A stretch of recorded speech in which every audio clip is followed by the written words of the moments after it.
Stories of unions between gods and mortals, and of miraculous virgin births, and of offspring that were both human and God were common in ancient religions, including those that predate the time period of Jesus by centuries. Now, as evidence that this is not something that skeptics are just making up and just distorting the dates of the pagan religions to make them only seem pre-Christian, note that even the early Christian church fathers acknowledged the presence of virgin birth stories that predate Jesus. Now, the early church fathers, of course, didn't say this was because the Gospels were copying the pagans.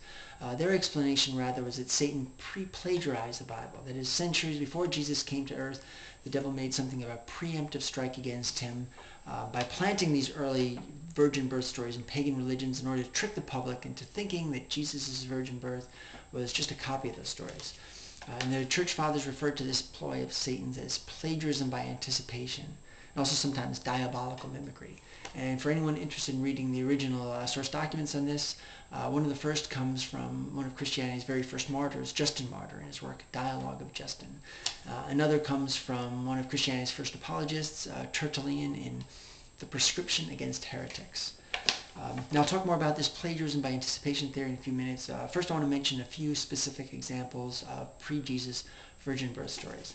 Now, Greek mythology probably has the bulk of them. Virgin birth stories go back to the earliest recorded stories of the Greeks, including the books attributed to Homer, the Iliad and the Odyssey, and these go back to the 800s BC.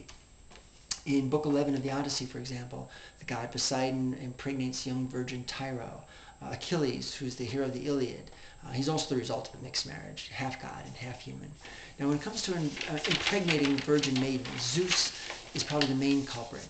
Zeus impregnates the virgin princess Dana by visiting her in the form of a ray of sunlight, described by Homer as a shower of gold. And this results in their half human, half god son Perseus. Perseus is the one that goes on to slay the monster Medusa. In Justin Martyr's Dialogue of Justin, he comments on Perseus in particular, and he writes, "When I hear that Perseus was begotten of a virgin, I understand that the deceiving serpent counterfeited also this." Dionysus, it's another half-god, half-human whose father is Zeus and whose mom is a virgin. And there are at least 20 more, and that partly explains why Zeus's wife, Hera, was so often in a bad mood, and taking her anger out on Zeus's mistresses, usually. All right, moving on to Roman mythology, there's Rome's alleged founders, Romulus and Remus, and their mother was said to be the virgin princess Rhea Silvia, and their father was the war god Mars. Virgin birth myths can also be found in the 7th century BC Zoroastrianism. And Zoroastrianism has something of a different take on this angle because its scriptures tell us there'll be 3 messiahs, each to be born from virgins who will get impregnated after swimming in this certain sacred lake that preserves the sperm of the prophet Zoroaster. All right, so centuries before the time period of Jesus, there are numerous stories about unions between gods and mortals, miraculous virgin births, and offspring that were God and human. But according to Christianity, none of these stories are true. And of course, skeptics would agree, at least in the sense that there's no evidence to believe that any of these stories are true. But Christians also believe that there really was a union between a god and a virgin, and a miraculous virgin birth, and of offspring that was both God and human. But it did not happen until around the year that we now call about 4 BC. So my question for the Christian is, how did the pagan religions get a hold of this phenomenon centuries before it allegedly really happened? Now, in presenting the Christian explanations in my book, Dialogue with a Christian Proselytizer, I tried my best to avoid making any strawman arguments. So I read up on Christian apologetics, and then I tested out my Christian explanations by discussing them in Christian Yahoo discussion groups, and with Christian street proselytizers, and with Christian friends and coworkers. And there was some Christian diversity on the answer to this particular question, but almost all the answers fell into one of these following 4 categories. One was that, well, I can't explain it, but it has no relevance to my personal relationship with Jesus, so it just doesn't matter. Now, I can see why this might be satisfying to at least some Christians, but it's not the best Christian answer, I don't think, because skeptics could always just say, well, it's all based on your feelings, and your feelings are delusional. Pagans, gospel is just copied from the pagans.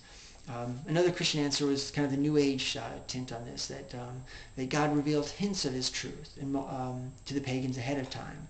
Now, I didn't think that was the best Christian answer either, because that seems to more fall in the New Age category, that you can find God in multiple religions. Some of the Christians I spoke to felt the similarities just weren't strong enough to suggest real borrowing. Similarities were weak, that they were just coincidences.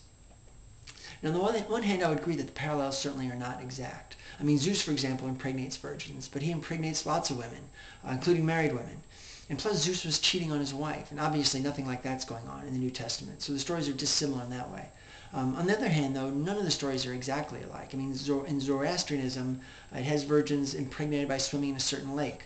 But there's still these themes of a union between a mortal and a god, and virgin births and offspring that are both god and human. In lots of religions, they all have little variations. So I believe it's not far-fetched, at least for most of us, to say that the story we find in the New Testament is just another variation on that theme. So this is why I thought that the best Christian explanation for making sense of pre-Christian virgin birth stories was the previously mentioned theory of Satanic plagiarism by anticipation. So there's some Christian diversity on the answers to this question. That is, I know all Christians don't see it that way, but I did find quite a few Christians that agreed with me. Plus, I have Justin Martyr and Tertullian on my side, so I don't think I'm making a straw man argument here. I'm more or less on solid ground when saying this is a genuine Christian position. At least that is one of the Christian options.